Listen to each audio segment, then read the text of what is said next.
안녕하세요. 세계인형 전시관 폴레폴레 매니저 김진경입니다.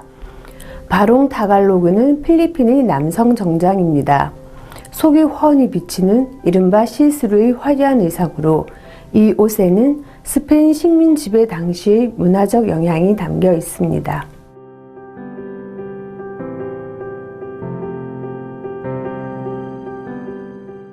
바롱 타갈로그는 필리핀 루손 섬에 살던 타갈로그족이 옛날부터 입어왔던 바로라는 옷을 타갈로그의 옷이라고 해 일컫던 말이었습니다.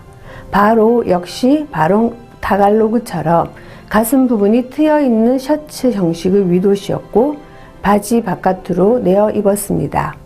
하지만 깃은 없었습니다. 바롱 타갈로그는 스페인이 필리핀을 식민 통치한 300여 년 동안 그리고 현대에 이르기까지 많은 변화를 겪게 됩니다.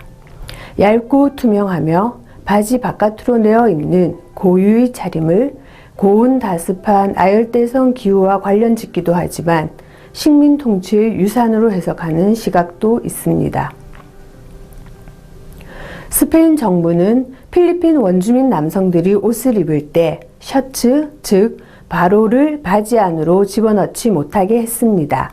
지배자인 스페인인과 피지배자인 필리핀 원주민을 구별하기 위해서였습니다. 셔츠를 바지 바깥으로 내어 입는 차림을 열등한 신분의 표식으로 삼고자 했던 것입니다. 특히 셔츠를 반드시 투명한 천으로 만들어 입도록 강제했습니다. 옷 속에 지배자, 즉 자신들을 겨냥한 무기를 감추어 둘까 우려해서 이를 막으려는 것이었습니다. 주머니 달린 옷도 금지했습니다. 물건을 훔쳐가거나 무기 등을 숨기는 것을 막는다는 구실이었습니다. 19세기에는 옷의 앞부분에 무척 공들여 새긴 자수 장식을 한 바롱 타갈로그를 입는 움직임이 일어났고 디자인도 화려해졌습니다. 스페인의 방침 탓에 셔츠를 바지 안에 집어넣어 입지는 못하더라도 훌륭한 옷차림을 보여줌으로써 식민 지배자의 차별과 억압에 대한 저항을 보였던 거죠. 1898년 스페인의 지배에서 벗어난 후 바롱 타갈로그는 디자인이 정교해지고 더 화려하고 섬세해졌습니다. 마뉴엘 루이 퀘손 초대 대통령은 바롱 타갈로그를 국민 의상으로 선포했습니다. 스페인에 의해 열등한 신분의 꼬리표 같았던 바롱 타갈로그는 당시의 저항의 역사와 더불어 필리핀 독립과 민족의 상징이 된 것입니다. 그 후 막사이사이 대통령 취임식을 비롯해 대부분의 공식 행사 그리고 사석에서도 바롱 타갈로그를 즐겨 입음으로써 바롱 타갈로그를 더욱 대중화시켰습니다.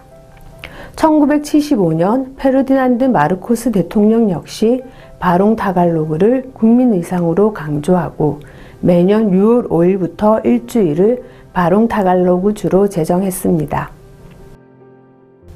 외국 고위 관료 등 방문자들이 필리핀 대통령 관저인 말라카냥궁에 초대되면 말라카냥궁에서는 전형적인 문구, 정장 차림으로가 아니라 바롱 타갈로그를 입고 라고 명시합니다. 바롱 타갈로그에 대한 대단한 자부심이 느껴지는 대목이기도 한데요. 남성의 옷차림이 반전의 역사를 일궈냈다고 하겠습니다.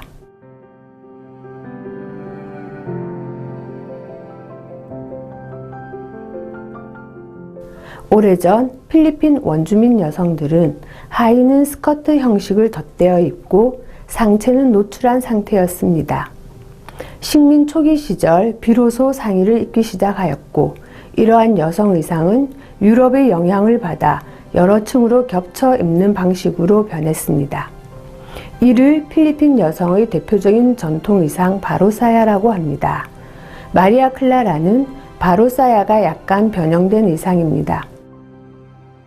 마리아 클라라는 스페인의 식민 통치에 저항하다 처형당한 필리핀 독립운동가 호세 리잘이 쓴 소설 나에게 손대지 말라의 여주인공 이름입니다. 식민지 필리핀의 암울한 현실을 고발한 이 소설에서 마리아 클라라는 호세 리잘 자신을 대변하는 주인공 이바라의 연인이며 동지입니다. 소설 속 마리아 클라라는 수줍음이 많고 겸손하지만 끝까지 신의를 잃지 않는 여성으로 그려졌습니다.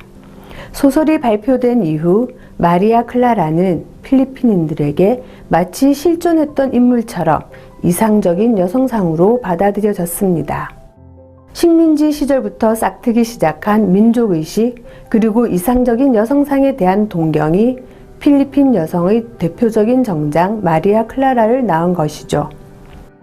스페인의 식민 지배 시절 저항의식이 담긴 바롱 타갈로그와 마리아 클라라는 오늘날 필리핀을 대표하는 민족의 자존심이 담긴 의상이 되었을 뿐만 아니라 다양한 디자인으로 변형되어 세계 패션계에 영감을 주는 유산이 되었습니다.